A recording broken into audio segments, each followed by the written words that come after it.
இந்த ஆண்டின் தொடக்கத்திலிருந்து வானம் நம்முடன் பேசத் தொடங்கியுள்ளது. ஒரு பக்கம் ஆண்டின் மிக சக்திவாய்ந்த விண்மீன் மழைகளில் ஒன்றான குவாட்ரண்டட் மீட்டியோர் ஷவர் இரவு வானத்தை தீப்பொறிகள் போல வெட்டி கடக்கிறது. இன்னொரு பக்கம் வழக்கத்தை விட பெரிதாகவும் பிரகாசமாகவும் தோன்றும் சூப்பர்மூன் பூமியை நெருங்கி வந்து வானத்தை மந்திரமாக மாற்றுகிறது.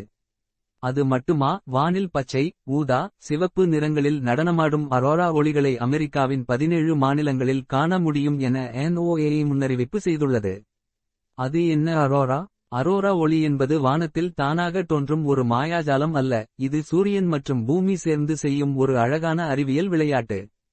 சூரியன் எப்போதும் வெப்பமும் சக்தியும் கொண்ட துகள்களை சார்ஜ்ட் பார்ட்டிகல்ஸ் விண்வெளியில் வீசிக்கொண்டே இருக்கிறது. அந்த துகள்கள் பூமியை நோக்கி வந்தால் பூமியை சுற்றியுள்ள காந்தப்புலம் அவற்றை நேரடியாக பூமியில் விழ விடாமல் தடுத்து வட மற்றும் தென் துருவ பகுதிகளுக்கு வழி நடத்துகிறது.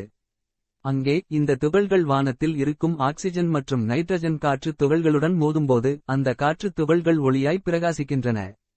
இது தான் நாம் வானத்தில் பார்க்கும் அரோரா ஒளி. ஆக்சிஜன் பச்சை அல்லது சிவப்பு நிறமாக ஒளிரும், நைட்ரஜன் நீலம் அல்லது ஊதா நிறமாக ஒளிரும். சமீப காலமாக சூரியனில் அதிக சக்தி வாய்ந்த வெடிப்புகள் நடந்து வருவதால் வழக்கத்தை விட அதிகமாகவும் சில சமயம் துருவ பகுதிகளை தாண்டியும் இந்த அரோரா ஒளிகளை பார்க்க முடிகிறது. உலகம் முழுவதும் ஆரோரா காட்சி பல்லாயிரக்கணக்கான கண்களை ஈர்க்கும் போது விஞ்ஞானிகள் இந்த நிகழ்வு நமக்கு பூமியின் காந்தப்புலம் எப்படி சூரிய சக்தியுடன் பேசுகிறது என்பது பற்றிய வெளிப்பாட்டையும், அதே சமயம் அடுத்த சில நாட்களில் கூட பெரிய மற்றும் பிரம்மாண்டமான வானியல் ஷோக்கள் நிகழக்கூடும் என்று